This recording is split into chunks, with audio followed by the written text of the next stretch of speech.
Welcome to Sweet Life Beat Life. We hope this video helps. You start by confirming what rights you actually need. Sync rights to pair music with visuals, plus master rights for a specific recording.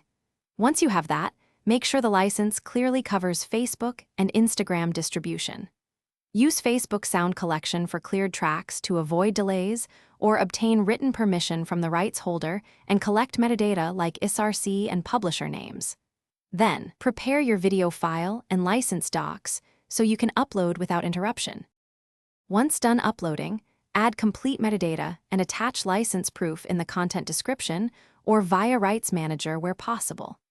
Make sure to register your claim with Facebook Rights Manager or Content ID if you control the rights.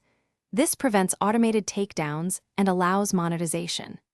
If you licensed a track, communicate allowable territories and duration, and configure geo-blocking or ad share settings. You should also check suggested match policies to avoid false claims, correct them proactively.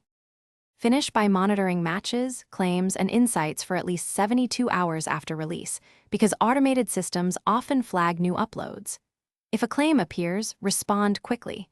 Submit your license, chain of title, and explain permitted uses. Make sure you save correspondence and timestamps. For persistent issues, escalate through Facebook creator support and keep the rights holder on call. If something goes wrong, one key tip: always have a written license PDF ready to upload immediately. It resolves most disputes fast. Thanks for watching. Consider subscribing if we helped you.